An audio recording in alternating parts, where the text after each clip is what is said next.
Hey, what's going on, everyone? Today we'll be getting into Victimology Chapter 3, which talks about the consequences of victimization. And first, we're going to start off with the mental health side.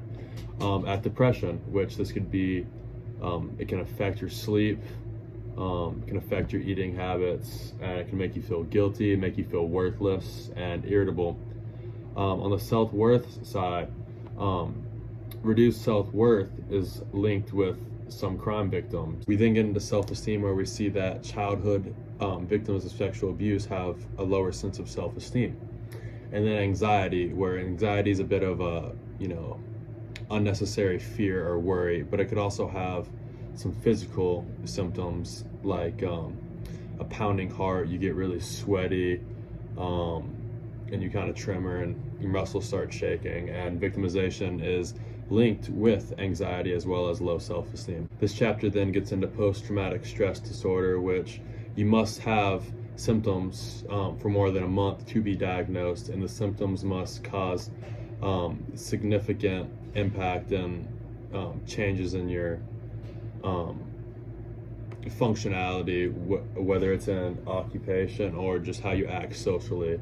Then it gets into learned helplessness, where the victims kind of become passive and numb to their actions, and they may be inadequate in helping themselves in the future for potential victimization.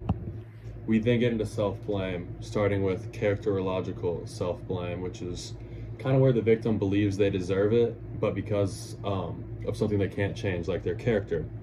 Then behavioral self-blame is when the victim can change it, like it's something like behavior, where you're able to modify your behavior.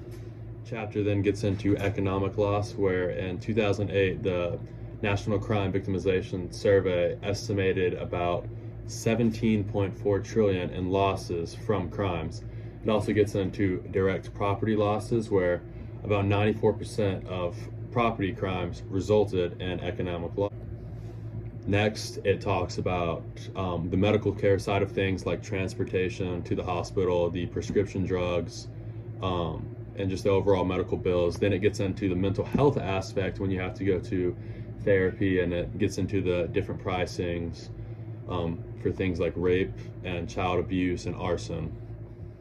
The next part of the chapter is, in my opinion, the biggest part of the chapter, where it talks about losses in productivity, where the victim is unable to do things around the house or do their job correctly or even go to school, so you lose that aspect. And then, like I said, the biggest part is the pain, suffering, and loss of quality of life, because you can't get that back. You can get back things that people steal, but the effect it leaves on you mentally and physically, you can't really completely restore. And it's estimated that you lose about $87,000 on average in terms of quality of life. Now we get into vicarious victimization, which is the cost that victimization has on other people, as in like homicide survivors, which are people who have lost someone to a homicide. These people might experience extreme guilt, thinking that they could have done something to protect them. They go through sometimes post-traumatic stress disorder, like we talked about earlier, and it's noted that they are more likely to commit suicide than even like parents of somebody who has been involved in a homicide is more likely to commit suicide than parents that had someone else commit suicide. So you can kind of see the different rates in this chapter. This chapter wraps up by talking about how sometimes people avoid certain behaviors to eliminate their victimization risk. And stuff like this could be staying in at night, for example, or not going out to bars, or walking alone at night in the streets.